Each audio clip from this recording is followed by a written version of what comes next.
Hello दोस्तों, कैसे हैं सभी लोग। आप सभी का आपका अपना चैनल IND मैथ रिजल्ट्स में आपका स्वागत है और मेरा नाम नीतीश चौधरी है। हम लोग प्रतिशत पढ़ रहे थे और प्रतिशत में आज हम लोग I पर आधारित प्रश्न करेंगे। चलिए हम लोग देखते हैं। सवाल कहता है, एक व्यक्ति अपनी आय का 60% खर्च करता है। आय बराबर क्या होता है? आय बराबर खर्च जोड़ बचत। एक व्यक्ति अपनी आय का 60% खर्च करता है। यदि व्यक्ति की आय 15% बढ़ जाता है तथा वह 15% बढ़ता है, बचत में प्रतिशत परिवर्तन क्या है? एक व्यक्ति अपनी आय का 60% खर्च करता है। हम लोग मानेंगे, माना आय बराबर 100। क्यों मानेंगे? क्योंकि 100 में 60%, 100 का 60% 60 होता है। तो हम लोग मानेंगे 100 आय, जिसमें से 60% खर्च कर देता है। बचाता कितना है? 40। बचाता कितना है? 40। अब क्या हो? अब यदि व्यक्ति की आय 15% बढ़ जाता है, यदि व्यक्ति की आय 15% बढ़ जाता है, सभी को हम लोग 1 0 1 0 और 1 0 दे देंगे। यह हमको अनुपात और समानुपात में पढ़ना है, वहां बिल्कुल सिस्टमैटिक पढ़ें। यहाँ जितना जरूरी है उतना पढ़ें। अब 0 0 कैसे दे दी? अगर ये बराबर के इस पर और बराबर के इस पर उस पर दोनों तरफ अगर 10 से हम गुना कर देंगे तो क्या होने वाला? कुछ बिगड़ने वाला नहीं। कहता है यदि व्यक्ति की आय 15% बढ़ जाता है, ये 1000 है, 1000 का 15% कितना होता है? ये 1000 है, ये 1000 का 15/100, ये 150 होता है। 15% बढ़ जाता है, ये 15% बढ़ जाता है आय। ये आय 15% बढ़ जाता है, मतलब 150 बढ़ जाता है। मतलब 1000 में 150 जोड़ेंगे तो कितना हो जाएगा? 1150 हो जाएगा। 1150 हो जाएगा। ये बराबर। आगे कहता है तथा वह मतलब खर्च 15% बढ़ता। ये खर्च 15% बढ़ता। ये 600 का 15% क्या हो जाएगा? ये 600 का 15 प्रतिशत मतलब 100 बट्टा में 15%। जब प्रतिशत के चिन्ह को हटाएं तो बट्टा में 100 हो जाएगा। ये डबल जीरो कैंसिल। 15 6 का 90, ये 90 बढ़ जाता है, मतलब 690 हो जाएगा। आप ये समझिए, पहले आय करता था 1000, खर्च करता था 600, 400 बचाता था। क्योंकि आय बराबर खर्च जोड़ बचत, तो आय 1000, खर्च कितना? 600 और जोड़ बचत, ये और ये दोनों बराबर होना चाहिए। तो ये 600 और 400 कितना हो जाएगा? 1000 और ये 1000। अब यहाँ आय कर रहा है 1150, जिसमें से 690 खर्च करता है। बचाता कितना है? मतलब आय में से ये खर्च, ये आय है, आय में से ये खर्च घटा देंगे तो ये 1150 में ये 690 घटा देंगे तो ये कितना हो जाएगा? 0 हो जाएगा। यहाँ 55 में 15 में से 9 हो जाएगा, 6 हो जाएगा। ये कितना बचा? 0 बचा। अब ये 55 देगा, ये 55 देगा तो 10 हो जाएगा। 10 में से 6 हो जाएगा, कितना बचा? 4।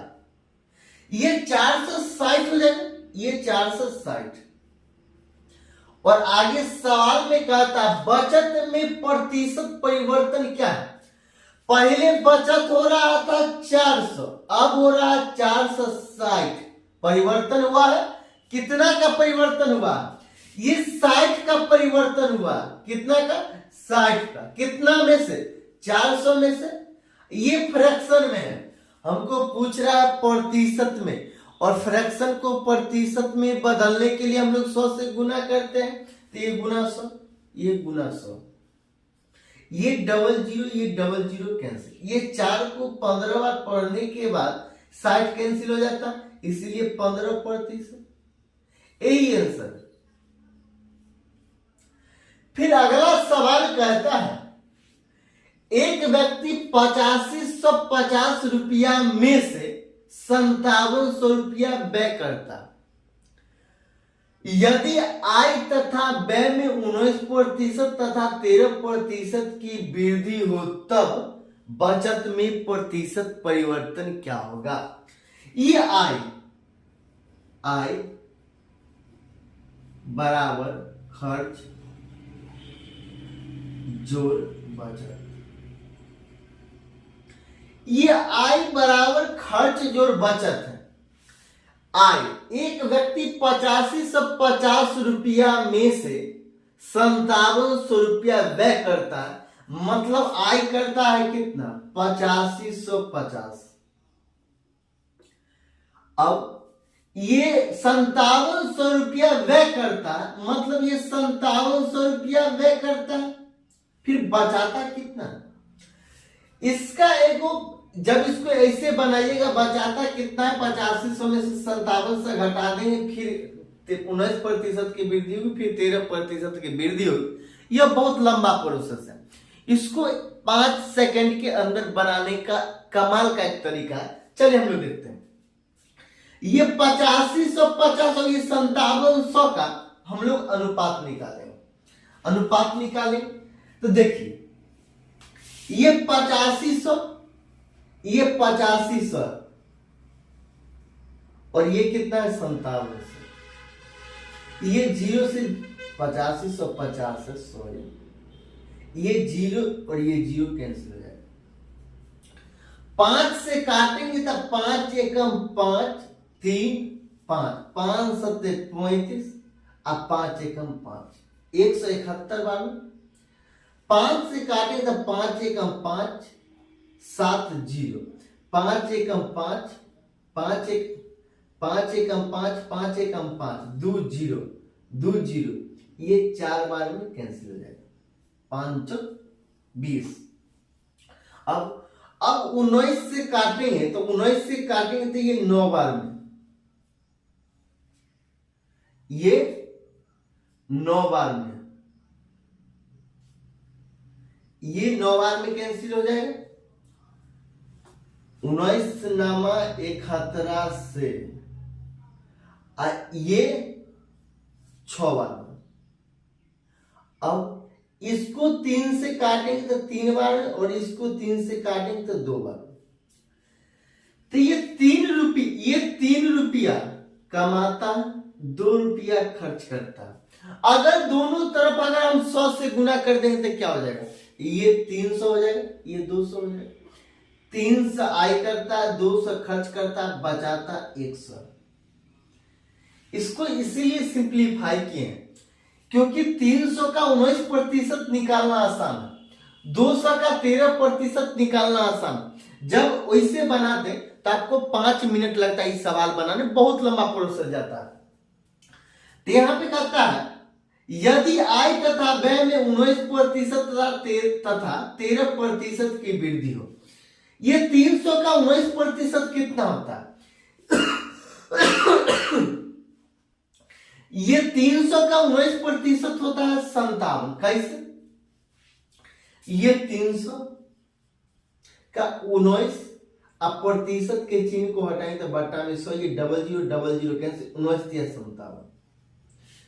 कहता है यदि आय में 19% की वृद्धि हो, ये 19%, तो 357 हो जाएगा बराबर, तथा व्यय में 13% की वृद्धि हो, मतलब खर्च, ये खर्च में 13% का वृद्धि हो। 100 का 13% निकालेंगे तो कितना होगा 13 होगा, तो 200 का 13% कितना होगा 26 होगा। तो ये 200 का ये 13% कितना होगा, ये 200 का 13% 26 होगा, तो ये 13% की वृद्धि हो, 13% की वृद्धि हो रहा है, मतलब 26 का वृद्धि हो रहा है। और 26 का वृद्धि मतलब 226 हो जाएगा, ये 226 हो जाएगा। अब कहता आय करता है 357, व्यय करता है 226, बचाता कितना, तो ये आय में से खर्च को घटा देंगे, तो आय कितना है, आय कितना है 357, आय करता है 226, ये क्या करता है, खर्च करता, बचाता कितना 131, 131 रुपया बचाता, 131 रुपया बचाता। और आगे सवाल में कहता है बचत में प्रतिशत परिवर्तन क्या है, मतलब 100 से 31 बचल, 131 बचल आया, मतलब 31 का परिवर्तन है कितना में से 100 में, ये फ्रैक्शन में प्रतिशत में बदलने के लिए 100 से गुना करेंगे, ये 100 कैंसिल, मतलब ये 31%, यही आंसर। अगर अच्छा लगता है तो लाइक और सब्सक्राइब कर लीजिएगा।